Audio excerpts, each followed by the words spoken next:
Well, this is chapter 8 of Understanding Human Communications, and this is about various, just understanding interpersonal communication itself. Well, the book is Understanding Human Communication. This is Understanding Interpersonal Communication.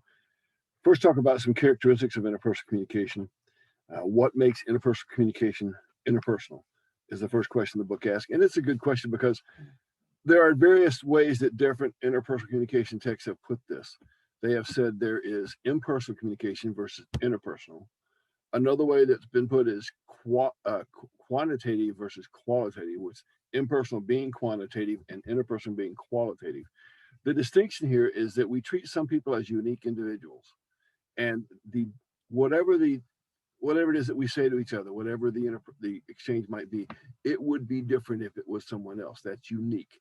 That is interpersonal. That is quality or qualitative interpersonal communication. Now, the other kind, which is called impersonal or quantitative, it's called that because if one of the two people was different in that exchange, then the exchange would still not be different. If you go to the grocery store and you check out, and it's going to be $9.75, the person that the young man or young lady, or the whatever, the man or the woman that's checking you out says to you, the person checking you out says to you, that'll be $9.75, and you say, here's $10, you hand it $10, or you put on your credit card, either one. Whatever the case may be, eventually you're handed your receipt in change, or just the receipt if it's a credit card, and they say, well, have a nice day, and you say thanks, and you take your groceries and leave. If it was a different person, the exchange would have very likely been exactly the same. And that's why it's called impersonal or quantitative. So it's very important to understand that part. Mediated interpersonal communication is very, very different. The reality is, if you're having mediated interpersonal communication, if you're having a cyber relationship where you only know the person in the virtual world, what that means is, and I'll be very blunt with you, you don't know the person at all. You really don't. I can stand here and I could say to you, with my stuff in the background, I'm this or I'm that or the other thing. I'm a coach for the Green Bay Packers. I'm a former NFL player. I'm a multi-millionaire many times over. I drive a Ferrari and live in a mansion. I can say to you, I'm single, and whatever, all kinds of things could be said. None of which of those, by the way, are true, not even remotely. Okay, I've been married for 42 years. But the point is this: when we don't meet people in person, people can say a lot of things. And of course, if you've seen the TV show Catfish, you understand what I'm talking about. A lot of deception goes on out there. People use communication technology for a lot of reasons. You can have communication with people that might not happen otherwise. See, I like Facebook, I do, but I don't like the way some people use Facebook. I like using Facebook to stay in touch with friends and family. I had a Facebook account with a couple hundred friends. I closed it because there was a lot of people like to post a lot of political crap, and I'm not there to argue politics or discuss politics. Nor am I there for you to tell me why your politics is right and mine's wrong. That's not what I'm there for. I also had someone who pretty much publicly chastised me for something I said, which I didn't think was really offensive. I was commenting about. It was during the time of the big snowstorm, and I'm in the south, so hey, yeah, we're doing okay down here. And the person's pretty much castigating me for not asking how they were doing there, and they live up in the north. And I kind of assumed that if you live in the north, that you're a little more used to snow than we are. But if it seemed to offend the person that I hadn't asked how they were, at least the way they put it, it was. And so I thought, you know what? Not here for that. Not here for that. Anyway, so mediated communication can feel non-threatening, but it also can be threatening. It can be validating. A lot of people will say, "Oh, I accomplished this and I accomplished that," and that's great. That's fine. Listen, we all need validation at some point in time. We just do. I've had times in my life where I needed someone to say, "You know what? I appreciate you. I appreciate what you're doing. I appreciate how you're doing it. I appreciate you as a person." And when we don't have that to some extent in their life, we can have need of validation. And I see that on Facebook. And when people say they accomplish it or accomplish that, I'm happy to say, congratulations, way to go. That's great. Electronic communication, of course, has a pause option. You can step away from it. There are some drawbacks of online communication. This thing called subbing that they've made up, a new term, where people on their cell phone or online communication, instead of paying attention to the people around them, just pay attention to their phone. It happens. I have a daughter, a son-in-law, son, you know, and we've had the kids when they would be on their phone while we're out going out to eat. But once in a while, we said, okay, here's the deal. We're buying you dinner as long as we don't see your cell phone. Guess what? We don't see the cell phone. Anyway, how we choose relational partners. We evaluating relationship potential. One is just the person is physically attractive. If we consider the person physically attractive, that is something that affects whether we might have a relationship with them. We have a lot in common. Sometimes, especially if it's not a romantic thing, you know, it may just be friends because we have a lot in common. It's a lot of similarities. Anyway, we balance each other out. There was opposites attract. My wife and I are very much that way. We have this opposite thing. We're very, very different people, and yet we got married, and so opposites can attract. The person likes and appreciates me. There's nothing quite like being told that you're liked and appreciated. I won't mention, you know, what the exact relationship it is, but there was someone in our family who was in a relationship, and one of the spouses was constantly critical of the other spouse, constantly insulting the other spouse in front of other people.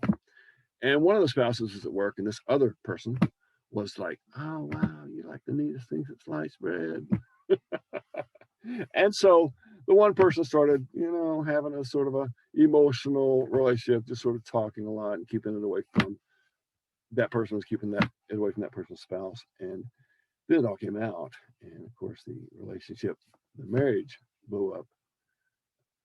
But it is certainly something when, you know, people don't feel like they're appreciated at home, and then they go off in the workplace and someone expresses that out in the workplace. It can be very head turning.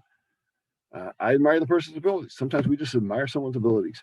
I've always joked in class, and consider this class, you know, it's amazing, isn't it? How, no matter how good looking the starting quarterback is, they always seem to have a girlfriend that's slightly better than they are. That's okay. People are drawn toward people with abilities. They are. The person opens up to me. This is very, very true.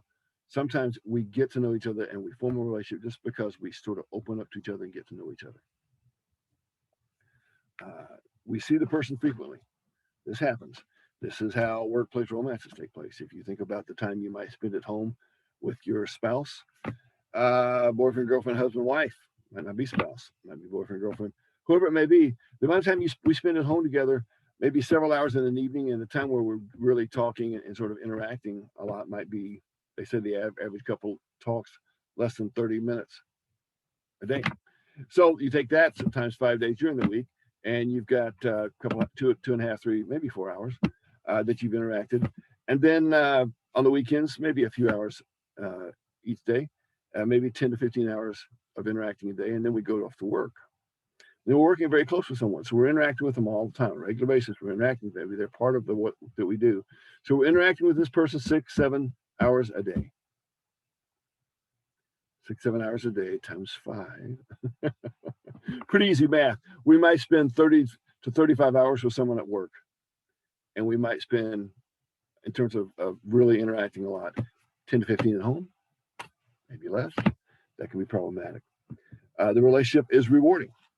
There's a thing called the social exchange theory.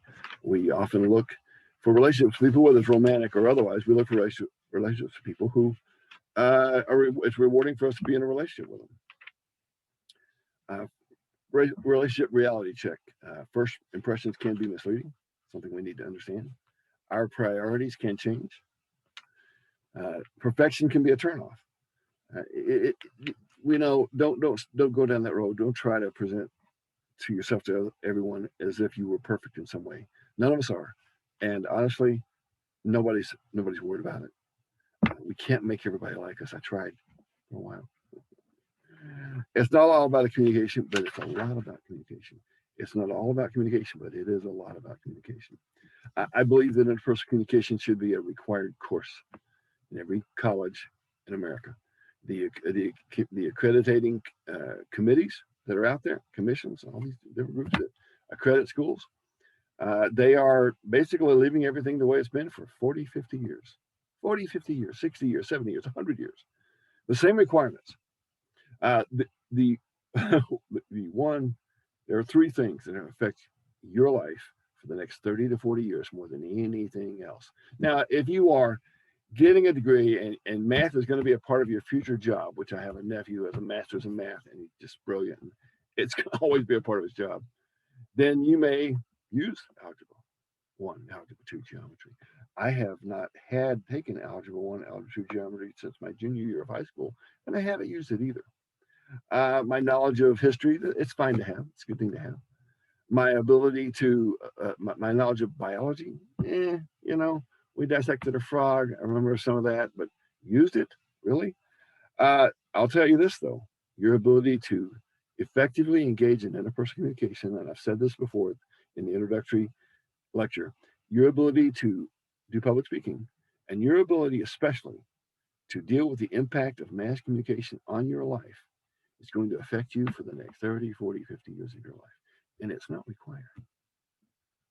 Anyway, different types of interpersonal relationships. There are friendships. There are different kinds of friendships. There's youthful versus mature friendships. There's short-term versus long-term friendships. Some people we're friends with for a certain amount of time, and things just sort of change, and we're not friends as much as we were. Low disclosure versus high disclosure. Sometimes certain people we talk to more. Doing oriented versus being oriented. There are low obligation versus high obligation, and frequent contact versus occasional. And there's same sex versus other sex. There's in-person versus mediated. And again, in person, we kind of know, we get to know the person. And we can, by the way, even in person, people can be misleading, no question. But the ability to be misleading online is far, far greater than it is in person. It's kind of hard for me to show up and say, see, look at me. Yeah, I'm good looking. It's George Clooney. Take some guy who's a model's picture and put it up on my Facebook account. Say, yeah, that's me. Nah, it's just so. Family relationships, parents and children, siblings, grandparents and grandchildren. Of course, there are also romantic partners of different male and female intimacy styles. There are love languages. The way we communicate is different, sometimes based on gender. And women typically share thoughts and feelings more than men. However, that's not always true. There are a lot of couples that are inverted couples. However, the male and female differences in this are not as great as they seem.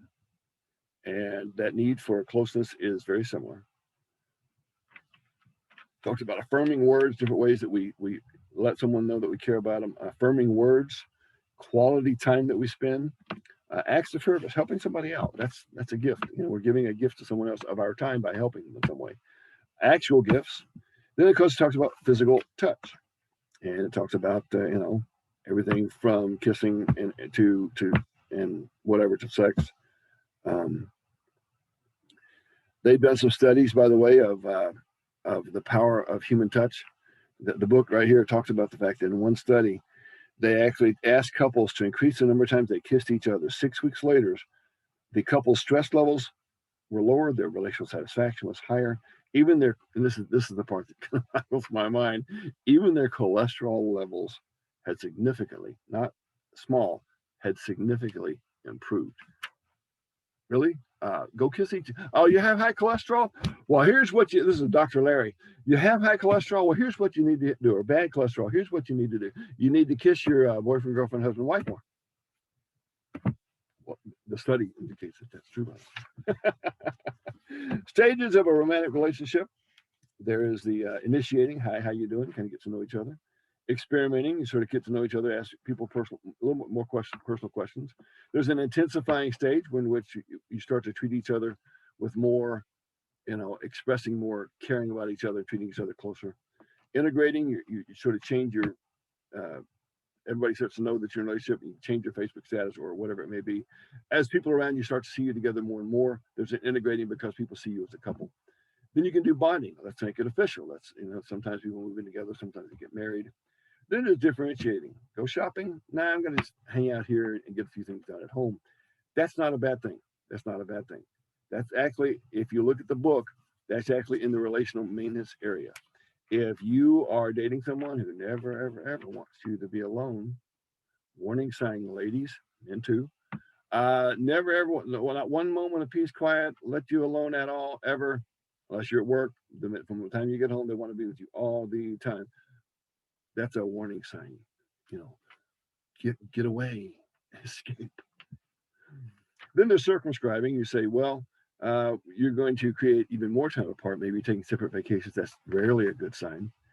Stagnating, the relationship becomes sort of, we treat each other in old, familiar ways. Then avoiding. This is the problem. We start avoiding either communicating and talking about whatever problems there may be. That's a problem. Or literally physically avoiding each other. We find excuses why we need to stay at work a little longer than we actually need to stay at work. That's problematic. Finally, is terminating. Well, let's not pretend anymore this is over, and that ends the relationship. Each stage has different types of communication in it, and it needs that. Relational development involves risk and vulnerability. You can develop a relationship, it can come apart, it can hurt. Partners can change the direction. Any one partner can change the direction to some degree that it is headed, especially if it's in a bad way. It really takes two to change the way a relationship is headed. If you're wanting it to head to in a positive way, or to improve, that takes two. Ending the relationship really only takes one.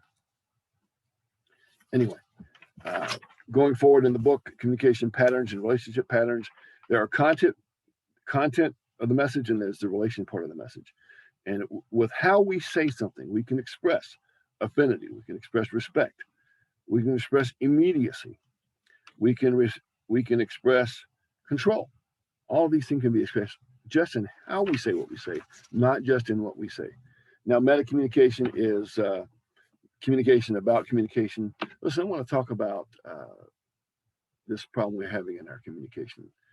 Let's talk about how much we don't do or don't listen to each other. That's meta communication. It's communication about communication. Self-disclosure in interpersonal relationships is a very important thing. There are two different models of self-disclosure that we're going to talk about. There's a social penetration model. There's sort of a breadth of information that might be more surface. Then there's a depth of information where things get a little more personal. The Johari window is a window that basically it equates everything that there is to know about you. If you imagine the window and think of it as a window that has 4 window panes. There are 2 on top, 2 on bottom, 2 on the right, 2 on the left.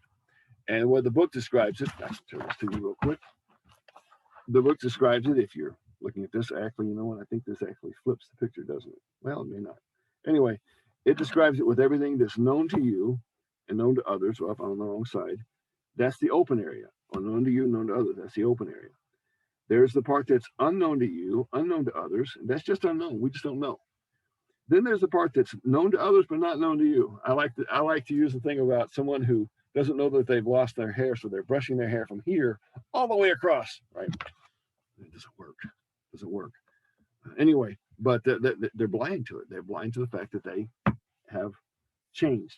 Going over here now, this is known to you but not known to others. And I believe the book calls this the hidden part. And I think a long time ago, we used to call it the secret part or the private part. It's called the hidden part. I know it about me, but I haven't released it to you. And so there are a lot of different things that fall into that. Some characteristics of effective self-disclosure. Is the other person important to you? Is it appropriate? You gotta be careful. Is the risk of disclosing reasonable? Is the disclosure relevant to the situation at hand? Is the disclosure reciprocated? If you're telling some other people personal things about yourself and they're never saying anything about themselves, stop. They're just gathering information. Don't do that. Will the effect be constructive? Is the disclosure clear and understandable? That talks about the dialectical perspective of interpersonal relationships. We have a need for connection versus a need for autonomy. We do, and they tug at each other. We have a need for openness and a need for privacy. We don't necessarily want to know everything about the other person. Trust me when I tell you, you don't want to know every single thing about that other person. You just don't. Predictability versus novelty. And some strategies for managing dialectical tensions. Some are not functional and some are functional. Denial is not functional. Well, it doesn't exist. Well, okay. Disorientation, we just become overwhelmed and don't really respond to the problem. Selection, we respond to one end of the problem, but ignore the other. That's not functional, neither is disorientation. Alternation may be functional. We sort of alternate between one and the other depending on the situation. That might be functional. Polarization, we find a balance of sorts by each staying at the opposite end of the dialectical continuum. And that's not necessarily going to be functional. Segmentation, we compartmentalize different areas of the relationship, which is really kind of like alternation. Moderation, make compromises in what it is we need and what it is we have to have. We make compromises. That's typically a functional way to do that. Reframing it, which is just another way of saying denial. I don't know why they have this as a separate thing. We sort of reframe it to make it look like the problem disappeared. Again, that's another way of saying denial. But finally, whatever it is we do, the most important part and thing that we can do is just reaffirmation that we're committed to the relationship. We're going to make it work, whatever the tensions may be. We can work together. We can work this out. Relationships do involve continual change and negotiation. We may be in sync in certain ways, but not in others. Some approaches are more conducive to relational satisfaction. The book talks about alternatives to telling the truth, lies and evasion. They're altruistic lies. And the book talks about sort of the little white lies, your boyfriend, girlfriend, husband, wife comes home with a new hairdo, and you say, it's great. You don't want to tell them it hurts their feelings because it's going to take a while to change it. Evasion is where we just try not to say anything. Oh, wow, that's, you're again, like my wife came home with a new hairdo. So, wow, that's amazing. Well, is amazing good or bad? It could be amazingly good. It could be amazingly bad. But if all I say, well, that's amazing, I've sort of evaded the question. And the other is a self-serving lies. This is the most destructive thing to a relationship. When we are doing self-serving lies, when we're lying to someone, really just in order to help ourselves in the relationship, and that's not a good thing to do. Very damaging to the relationship. The bigger the lie, the more damaging. The longer you hit it, the more damaging. That's the end of chapter 8.